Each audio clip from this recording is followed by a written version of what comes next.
And one mediator between God and man. Who is that? The man, not God. Amen? The man, pag sinabing man, in flesh.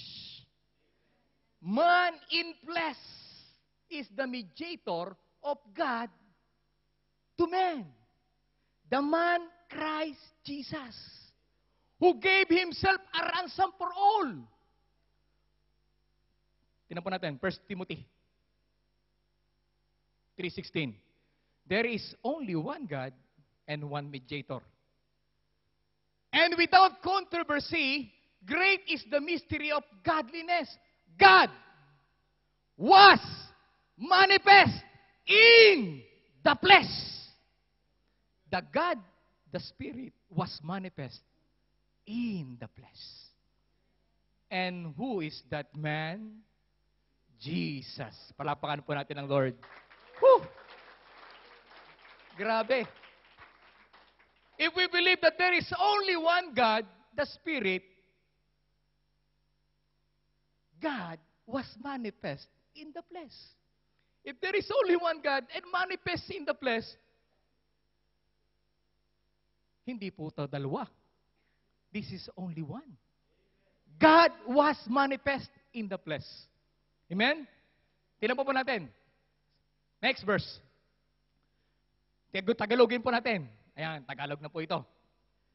At walang pag-aalinlangan. Kung kayo nag-aalinlangan pa. Sabi dito ng Lord, at walang pag-aalinlangan.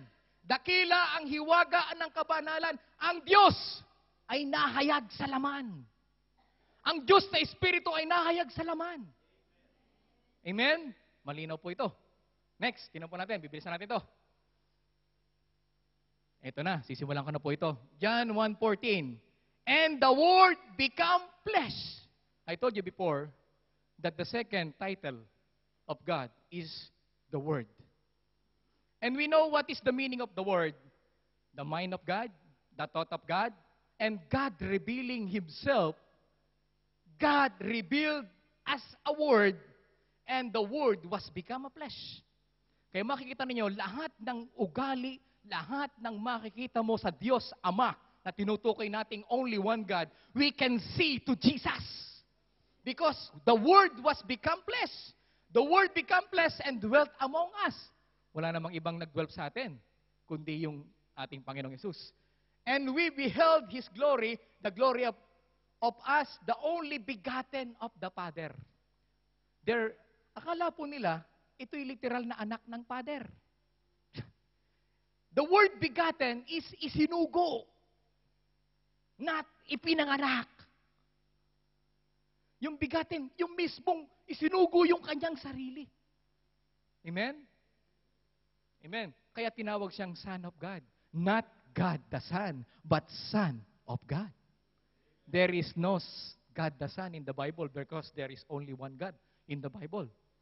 So there is no God the Son, there is only Son of God. Palapakan po natin ang Lord. Amen. Sunod. Tingnan po natin. Why Jesus was brought to the world? Alam niyo kung bakit dinala si Jesus Christ sa world? Kasi lahat po ng tao, all of us are sinners. We have inherited sin to our fathers. Adam and Eve. At alam niyo po, lahat po tayo ay mayroong kasalanan. At alam niyo po, yung guya at yung mga kambing hindi na po pwedeng matanggap sapagkat hindi na karapat-dapat. So kailangan, we need the blood that's shedding on the cross. This is the reason why Jesus brought into to the world as a flesh to be our Savior. Para tubusin ka, tubusin ako, because we are all going to hell. But He will become our Savior. Tingnan po natin, tuloy pa po natin. Jesus mediator is God and man in one person. God and man in one person. Yung kanyang isang katawan, kumikilos yung kanyang pagiging God at yung pagiging man niya. the wonderful mystery of the one who came down to the humanity of God, from God, as God, who taken our humanity to Himself. To Himself, sabi po yan. That He might take us back to God. This is Jesus' identity as mediator. Kaya naging mediator si Jesus, kailangan kasing ibalik tayo sa Diyos. Because Satan, sinira po ni Satan yung relation ng God at saka ng man. Kaya siya mismo yung tumayo para ibalik yung relasyon ng Diyos sa tao. Tingnan po natin kung anong verse ito. 2 Corinthians 5:19, ito na po ang malinaw na sagot na nag-iisang Diyos.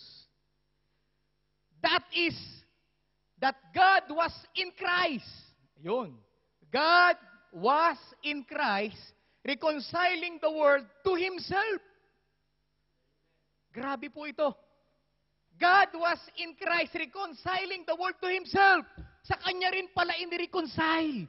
Because He is the God. Amen. He reconciled the man to Himself as a mediator. God as a mediator, He reconciled the man to Himself. Not to the other God, but to His own self. Amen? Makikita natin that God was in Christ reconciling the world to Himself. Malinaw po ba ito? Inireconcile niya yung tao sa kanya ring sarili. Not to the other God, but only one God. God the Spirit manifest on the flesh, and He will become a mediator. At i-mediate niya yung tao sa kanya ring sarili. So He is the only one and truly one God. Amen! Woo! Kasunod, tinan po natin. Colossians 2:9. For in Him dwells all. Pag sinabing all, not half, not 1/4, but all the fullness. All the fullness of the Godhead. Alam niyo to, parang minamartilyo to eh. Isinisiksik sa isipan natin. Amen? Ipinapaliwanag na sa atin na itong God na ito, for Him dwells all. Bang! The fullness. Bang! All the fullness of Godhead. Isinisiksik sa isipan natin na buong-buo at walang pagdududa na ang buong pagka-Diyos ng Diyos na Espiritu ay na kay Jesus Christ. Woo! Grabe. Dwells all the fullness. Hindi kalahati. Hindi siya Son of God. Hindi po siya God the Son. But He is the full God. All. Talagang niya, parang ipinapasok. All. The fullness of Godhead. Yung Godhead, tatlo yun. Father, Son, and the Holy Spirit. Yung tatlo daw na yon was manifest by one, and that is Jesus. Palapakan nga natin ng Lord. Grabe. Bodily. Because there is only one person in the Trinity. Amen? Bodily. Tandaan po natin, being a flesh, He is a Son of God. Continue po natin ang pag-aaral. Next. 1 Peter, ito po ang dahilan kung bakit siya nagkatawang tao.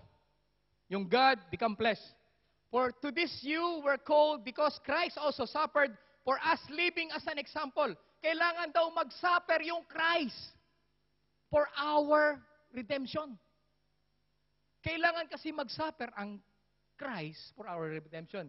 That you should follow His steps, who committed no sin. Do you know that even the Muslim, they are believing that Jesus Christ is sinless? Hello? Even the Muslim, they are believing that Jesus Christ or Isa is sinless, without sin. And He is in virgin birth. Ipinanganak na birhen. So, wala naman pong tao na sinless. Amen? There is no human being that's sinless. Because only God is sinless. So, Jesus Christ is not a man, but He is a God. Palapakan po natin ang Panginoon. Kasunod, tinama po natin. Who then He was reviled, did not revile in return. When He suffered, He did not threaten, but committed Himself to Him who judges righteously, who Himself bore our sins. Kailangan kasing dalhin yung ating kasalanan. Who Himself bore our sins in His own body on the tree. The God manifest on the flesh to bore our sins. Para dalhin yung kasalanan mo. Your sin, your sin, your sin, your sin, and your sin. To bore in His own body on the tree. To receive redemption of salvation. Amen? Palapakan po natin ang Panginoon. Kasunod, di po natin. Ito pa, sabi dito, Hebrews 5:7, who in the days of His flesh, nung sa panahon lang daw ng kanyang pagiging tao, doon lang siya nag-pray. Because we are believing, why? If He is God, why He is praying to the Father? If He is God, why He is praying to the Father? This is the answer. In the days of His flesh. Why? Because all flesh must come to praise and worship and to pray to God. And Jesus Christ is on the flesh. On that day only. Not in all of the days of everlasting. He had offered up a prayers and supplications. Naglaan siya ng prayer and supplications for us in the time of His flesh. Amen? Next, tinama po natin. Kasunod na verse, sabi dito, Hebrews 12:24, to Jesus the mediator of the new covenant. Kaya siya naging new. Siya yung naging mediator of the new covenant because in the old covenant, we are all sinners. But for the new covenant, we are all saved by our faith. Palapakan po natin ang Panginoon. Whew!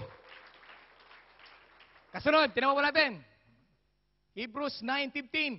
And for this reason, He is the mediator of the new covenant. By means of death, yun, makikita natin, sa pamamagitan po ng kanyang kamatayan, nagkaroon tayo ng redemption sa ating kasalanan. Kung hindi po namatay si Jesus Christ, we are all as sinners. But because of Jesus Christ, being a flesh, God was manifest in the flesh. Being a flesh, siya po ay namatay to save you. Amen? Tingnan po natin, ito po, papasukin na po natin yung hiwaga ng pagiging Diyos ni Jesus Christ. Next, tingnan po natin. Next body. Who really Jesus is? Tingnan po natin. If He is the mediator, who really Jesus is? Tingnan po natin. First, Colossians 2:9, in Him dwells all the fullness of Godhead bodily. Ibig sabihin, yung pagiging Diyos na buo ay na kay Jesus Christ. So Jesus Christ is not only a man, but He is all and full God. Amen? Tingnan po natin. Kasunod na verse. Ito po makikita natin, itong verse na to. Si Felipe. Tingnan po natin. Jesus said to him, I am the way, the truth, and the life. No one comes to the